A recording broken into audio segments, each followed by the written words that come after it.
2014లో అడిగినప్పుడు ఈ ఒక్కసారికే నాకు ఛాన్స్ ఇవ్వమని అడిగాడు ఆళ్ళ రామకృష్ణ కదా. నెక్స్ట్ ట్రిప్కి ఇచ్చేస్తాను, మీ క్యాస్ట్కే ఇచ్చేస్తాను, నేను ఇబ్బంది పెట్టనని చెప్పాడు అప్పుడు ఎన్నికల ప్రచారంలో. అంటే లోకల్గా జెంటిల్మెన్ ఒప్పందం అది. ఈవెన్ జగన్ కూడా చెప్పాడు అప్పుడు నెక్స్ట్ వీళ్ళకే ఇస్తాను, ఎందుకంటే పద్మశాలీలకు ఉన్న ఏకైక నియోజకవర్గం, హైయెస్ట్ పద్మశాలీలో విజయవాడ వెస్ట్ నగరాలు ఎట్లాగో ఇక్కడ పద్మశాలీలు అట్లాగా బలమైనటువంటిది, హైయెస్ట్ ఓటింగ్ డామినేషన్ ఉన్నటువంటి సామాజిక వర్గం అది.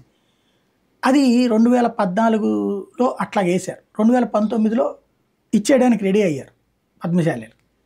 అందుకోసమని అప్పటికే గంజి ముద్ర ఈ మురుగుడు ఇవన్నీ కూడా లెక్కలేసుకున్నారు. కానీ ఈలోపు సీన్ కట్ చేస్తే అక్కడికి లోకేష్ వచ్చి పోటీ అని చెప్పారు 2019లో. అనేటప్పటికి అప్పటికప్పుడు మార్చేసేసి మళ్ళీ ఆళ్ళ రామకృష్ణారెడ్డినే చేయమన్నాడు. ముందైతే ఆళ్ళ రామకృష్ణారెడ్డి అప్పుడు కూడా నేను పోటీ చేయట్లేదని ప్రకటించేశాడు. తర్వాత ఎప్పుడైతే మళ్ళీ లోకేష్ అనగానే ఆళ్ళ రామకృష్ణారెడ్డిని పిలిచి నువ్వు వెళ్ళి పోటీ చేయమని చెప్పాడు. అది అప్పుడు జరిగింది.